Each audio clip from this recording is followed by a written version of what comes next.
Hi, my name is Sam Price, the Crypto Lifer. Every single Friday afternoon, I give you a macro technical analysis. I give you Bitcoin dominance, Tether dominance, the total market cap of all cryptocurrency, the total market cap of all the altcoins to see the difference of what's happening, the DXY, the S&P futures, the NASDAQ, and gold. Probably throw silver in there too as well. Stay tuned. We're going to take a look at the macro technical analysis. I called the bottom of the S&P just a few weeks back on 11/21. Keep watching these videos. They are showing to be awesome resources for your trading. Okay, so here we are back for BTC on the day. So here we are. First asset I'm going to look at is BTC. Let's take a look at what's happening to Bitcoin. First thing I always want to see is the monthly chart. Look at Bitcoin on the monthly, and you know what Bitcoin was doing was it started to make a possible tweezer bottom. This candle was green, and it was in a nice little formation, looking like it could possibly reverse to the upside. But just in the last few hours today, on Friday, Bitcoin took a turn for the bears and started moving to the downside, and actually has now turned this monthly candle red. If this monthly candle turns red, to me, it's likely going to continue lower. So there's two scenarios here for Bitcoin. You've got the rising wedge that fell to the downside, and you got to make it all the way to the bottom, which says you could go to 77. And if you slip down, I mean, right, you can see there's that bigger area of resistance and support, a lot of chop there at about 61. And then where these candles hit there at about 71,000. So you can see that there's definitely a calling for a drop somewhere to the high 60s to the low $70,000 area. That could definitely happen. You got to have that in the cards for BTC. But we wanted to see if there was a bounce. Now, the first thing that has to happen is the monthly has to close below 82,270. Let's see what I think it's a little higher than that, actually. Let's see what exactly. This candle opened at 82,550. So Bitcoin would have to close a monthly candle below 82.5 for us to get super bullish. Right now, it's technically still holding a higher low, but I'd like to see it's got to make a tweezer bottom, meaning a green candle closing next to a red candle with both with wicks facing to the upside, right? That's what we're looking for. If we don't get that, then we have to remain more bearish. A lot of people are asking, are we in a bull market that's going to reverse, or are we in a bear market? We are in a bear market. Someone that's telling you we're not in a bear market, in my humble opinion, doesn't understand trading. You know, there are some bullish signs. Like right here, look, the resistance there is 86,000. As long as we stay above 86, there's a chance Bitcoin can use this area for a bounce. There is. But it really depends on this weekly candle. This weekly candle got to close green. If it closes this right here, tweezer top, that's a bearish sign for me for Bitcoin. So where we close, this is Friday, where we close Sunday night has a really big deal. I mean, it always does, but this week is going to be pretty serious. So you can see there's a resistance on the daily. And what looks to me, the daily kind of looks like it's in a bit of like this kind of broadening bear flag, you see? And once I saw it hit the bearish candle close, basically we closed right there, tweezer top, told me we were likely going to have a bearish day today. And we did. That's what happened. Whenever you close a bearish candle, the next candle should be bearish. Whenever a red candle closes next to a green one. That's why I like when a green one closes next to a red one. It's the same scenario, vice versa. And you can see it came right back down to the resistance on the daily where these two candles closed. We're hitting that area. So with the bull, here's the two scenarios here. The bulls are looking for this to be kind of more of a parallel channel and to get a bit of a bounce here. You know, you're looking for the daily to bounce. And it still might make a right shoulder and dump, but at least some type of relief rally there, right? Otherwise, you're just going to continue lower, possibly double bottom, right? Or continue further down. We're not going to know until we get confirmation. The time frame that makes the most sense is the 4 hour. Right now, we want to see if the 4 hour, see previous resistance here, is becoming support. If the 4 hour closes candles below this, it's likely we're going to come test 84 and then drop to 79K. But if the 4 hour closes a 4 hour candle next to this, basically, you know, somewhere when this comes out, we should be seeing a 4 hour candle close. So I would watch your 4 hour and your daily. Today, you're looking for the 4 hour to close a candle next to this and get a reversal. You're looking for the daily to flip green, hopefully, or at least, you know, pump back to the area. Look at this. You're looking for the daily to at least pump back up and maybe close above 90,500. So it doesn't look amazing. The bears, in my humble opinion, are in control. So it's more likely that the 15-minute makes a bear flag here and we continue lower, right? And we dump. So I'm on the side that we're going to continue lower today. The daily does break down. We go to 86,000. But on the macro scale, you really need the daily to flip. Right now, the daily has flipped bearish. And that tells me we could go, to the bottom of this channel and lower. And the time frames to watch, even though we're on the macro here, are to really watch, you got to watch the 15-minute and the 1 hour this afternoon. Specifically the 15-minute. If that 21 comes and you're in a bear flag, you're going to drop considerably lower. And then on the macro, right, the weekly really, you want to see the weekly get back above this candle close. You want to see it close above 90,005. If it doesn't, that's a bearish close. And that's a tweezer top that just will tell, basically say we're going to make a bear flag, or just, it basically tells you the continuation is further to the downside. So that's kind of what we're looking for Bitcoin. You really need to see a weekly green close. You want to see and in the short term, you want to see the 4-hour flip and get a bit of a bounce. If the 4-hour cannot bounce in the next 8 hours, I see a continuation further down on that 15-minute and then more downside. And then that sends you to $79,000 for BTC. So definitely stress in Bitcoin land. It's having trouble maintaining key levels. And it definitely has more downside than upside. Again, next week, where do I see this happening? I mean, I don't know. Today's a crucial day. They've put a lot of pressure on Friday. So if I made a prediction on before I see the daily candle close, so I got to tell you what I'm looking for. And then, but watch me throughout the week. Right now, I can't make a solid, long-term because of how important today's daily candle closes. But I would love to see the 4-hour reverse, make some type of consolidation and then break on out. The smartest play would be to wait for the break above the 4-hour 200, wait for the 21 to touch, and that would be a massive, massive entry. That could take, a week. Let's move on and take a look at Bitcoin down, the total market cap, and all of cryptocurrency. Total was hanging on that 3-day 200 moving average. That was like the macro idea. So let's take a look at that. Move to the 3-day immediately here. So as long as we could stay above the 3-day 200 moving average, I had that last bit of hopium for the altcoins and for Bitcoin, for the entire crypto market. You can see. You can say we're in this upward channel. We're just been going up and down kind of, and we're on our way back to the upside here off this bounce. We're hugging a higher low. There's still, some macro bullishness here, right? But it's more likely, like I was even saying, that we just make a bear flag and we continue lower. So the trend is our friend, and it's to the downside right now. And that would send us to a double bottom, or to test basically 2.31 trillion. That would really put that would end that whole, we're not in a bear market. Everyone would say, I told you so.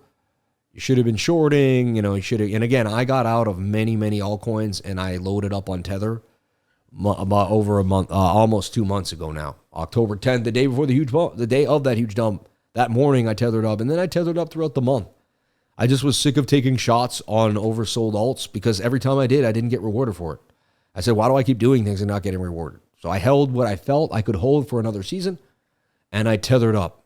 And I'm happy I did. Now I have a boatload of tether to trade the markets. If we end up getting a massive dump, I can take advantage of it, and I can swing trade. If we reverse and this comes up home, I can start to swing trade in the next month or two too. So I'm ready for anything because I wasn't greedy, and I'm happy for that. So you're looking for total to likely make a bear flag and dump. Next week, do we reverse and start, and next week when I show up, are we up here starting to make a move? That would be gracious and beautiful. I would love that.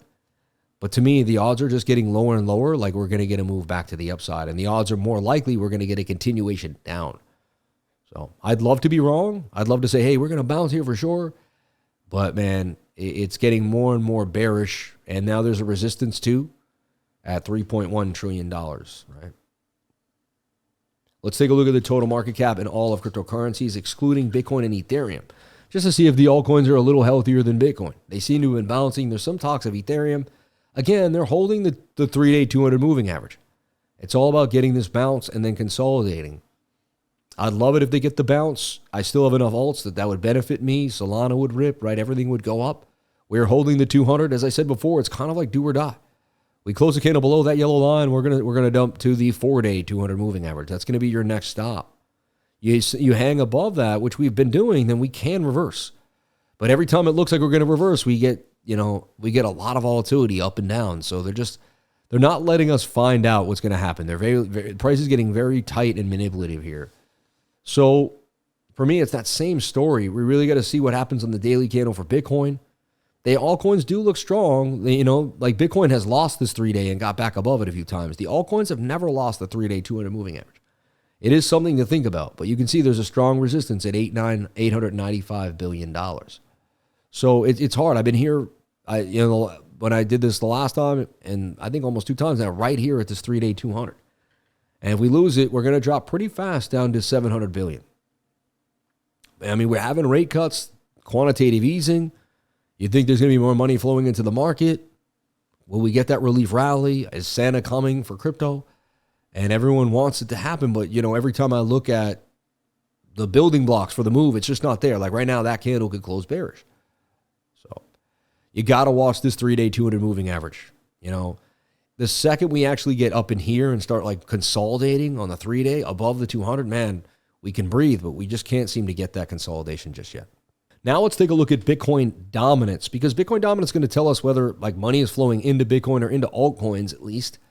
And what we wanted to see is this make a little right shoulder instead of bouncing. So like shoulder, head, right shoulder and bounce. The only thing is if Bitcoin implodes, it'll drop pretty hard too as well. And that's why you have to look at this in conjunction with tether dominance. You can never look at Bitcoin dominance alone because it will give you mixed signals because it goes the same way for 2 different reasons. Like when Bitcoin dumps hard and the whole market dumps really hard, people tend to jump out of altcoins and say, well, Bitcoin won't dump as hard as my alt. And so Bitcoin dominance can go up when the market's dumping, you see. But let's just say people are getting out of altcoins and Bitcoin, and so if you see dominance dumping, but tether dominance is pumping, then people are getting out of both, and Bitcoin's just losing its dominance completely, right? So it can give you mixed signals if you don't know how to read it. You definitely always want to read Bitcoin dominance, and then right after that, or next to each other, you want to look at tether dominance, which we're going to do here today. So Bitcoin dominance is finally kind of breaking down. You can see there's a little love. And if that keeps ripping back, we do see some love for Ethereum. So whenever you see Bitcoin dominance falling, you want to look at 3 charts. Ethereum BTC, Bitcoin dominance, and tether dominance. That's going to give you the insight you need to figure out where basically liquidity is moving. So right now we look here on that 3-day chart. And even I like the daily recently on, and wow, let's take a look at this. And this is tether dominance. So Bitcoin dominance, you could see, was falling slightly. And looks like it's in a little of a downtrend. Looks like it's going to make that like a little more of a right shoulder. And now here's tether dominance, kind of still inside of what looks to me like a bull flag, right? It's above the 200 on the 4-hour. It's touching the 21, and it's making a bit of a flag. So that tells me that this thing might bounce. So that's not a good sign for Bitcoin. That leads me to believe that Bitcoin is likely going to drop. And that Bitcoin dominance losing is just basically people leaving Bitcoin, not people leaving Bitcoin for altcoins. So it tells me to watch, if this was dropping, it would tell me altcoins are going to pump. You see, so altcoin season is when Bitcoin dominance drops, tether dominance drops, and ETHBTC is ripping. That's altcoin season, everybody. And just like we trade every asset the same way, you want to see this. So remember, we put this out yesterday for ETHBTC. You can see it's kind of taking the low road now, not the high road. So now you can kind of get rid of this. You can say, well, it's not making that nice channel. It's making the more aggressive downward channel. Maybe not. Maybe it consolidates. We don't know exactly what's going to happen, but we need time to figure it out. So give this some time. To me, it almost says like both of them could be viable trades at the moment. Whether we make a flag and we hit here or we go sideways and hit there. I do like the fact that we're above the 200, so this gives some good signs. But it's weird. I'm not getting everything I want, right? Tether dominance still looks strong. It looks like ETH might kind of continue to slump with Bitcoin. Tether dominance goes up, and then we find out. So right now, I still see weakness in the market for Bitcoin and altcoins. That's what it's telling me. So that's why you look at Bitcoin dominance, Tether dominance, and ETHBTC. With that being said, I also kind of segue the DXY because you want to see if the dollar is pumping or dumping. If the dollar is falling back, it means, that's good for risk on assets. So, people are, if the dollar's pumping strong, people want to be in treasuries, right? So when the dollar's strong, people want to buy U.S. treasuries. When the dollar's weak, people want to buy risk on assets. I like to see this right now. Recently, the dollar has been dropping with Bitcoin. It almost sometimes pumps with Bitcoin. It's interesting. It doesn't. Right now, the dollar looks like it's just going to be in a continuation flag to the downside. Right? So if I had to make a call, it looks like the dollar is going to lose more value. That's what I say. And again, they're getting ready to print and add more money to the market. So how does that's got to make the dollar drop in value, in my humble opinion. So it would only make sense that we would get a bear flag and a continuation down for the dollar. I like to segue into gold now because it's an interesting, what's going to go. Well, if the dollar's dropping in value, you think gold would be going up, right? So, and again, gold has just been doing its thing. And I got a long-term trade open for gold right now on BTCC. Link in the description. You can use that, and jump on in. I do get a commission. I'd love that if you use that link. So look at that. I mean, I'm long on gold right now, and I see gold headed up to 5,200. Looks like it could take till January, right? January 26th. So not too long, 2-3 months from now, we get a big move for gold. So I'm watching gold. I'm trading gold. I like gold. Silver had a big pump recently. To me, it says it might slightly pull back here a little bit, or at least consolidate. So I like what silver did. A huge pump, then it dumped, then it pumped right back up again, which is kind of crazy, right? Actually pretty close to the high. Let's look at it on the daily time frame. A little too far away for the 21. Consolidating. I'd like to see silver do another consolidation on the daily. So I see silver doing this. But then it's telling me like the end of December. It's crazy. It says the beginning of this next year, 2026. It's just like last year. Remember we started with a massive pump the first week of January? It's kind of what I'm seeing for risk on assets. Silver, I don't know about Bitcoin per se. Bitcoin's been its own little beast. But silver and gold look very bullish. And finally, I end with the S&P futures, which if you remember on November 21st on this channel, on this macro technical analysis, I called an inverted head and shoulder during this exact update, right? And you can see here I am on the weekly analysis. Now let's just kind of see what I'm saying here. And this is 11:21. This is why I love this video. Rare for me to be doing so. But I see this as a shoulder, head, right shoulder. I see this as a beautiful V-shaped recovery back to the upside. And I see a big move as we're oversold here, and everyone's kind of overly bearish. I see a pump. They're going to print money. They have to print this money. The rate cut will come February or December or January or December. But I have a good chance. And again, today what happened was the rate cut came back. Anyway, so I'm looking for that pump there, and that's what you're watching right now. That's your weekly technical analysis every single Friday. Okay. I'm looking for this recovery right now on the 15-minute. I put a stop right there just on the live. Let's see if that plays out. Live trade. So yeah, that happened. Now, again, you're hitting resistance. That's where I believe, again, 9-10 days of pumping. That's great. Now, we might even make a nice flag here, get really tight and pump, and there may be no more pullback, or we make a right shoulder. Either way, I see us pumping. And I like a long here with stops below the point of control, or preferably below the V shape.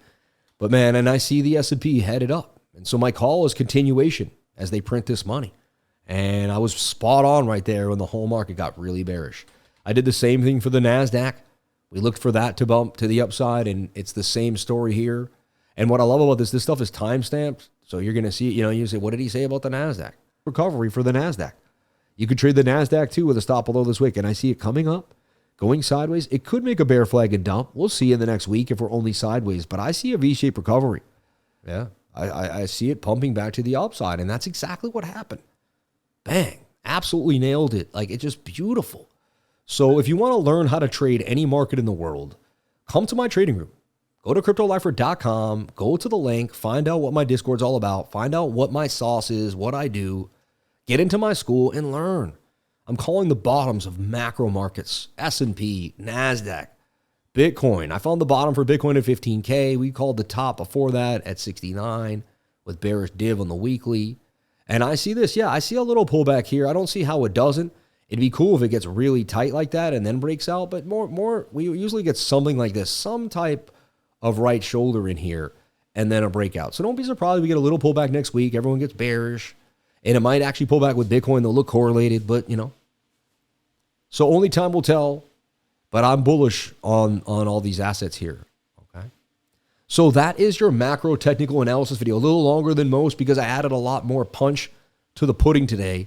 But I hope you like this. I hope you had a good time. If you like what you saw, you really like this, Every single day I go live, Monday through Friday, 10 a.m. to 12 p.m. Eastern Time, and Saturday and Sunday nights at 8 p.m. I also do an impromptu live stream somewhere between 8 a.m. and 10 a.m. on Saturday and Sunday mornings. So that's an amazing 9 live streams a week waiting for you. Come on in, jump on in, become part of the most consecutive running cryptocurrency and trading live stream in the world right now.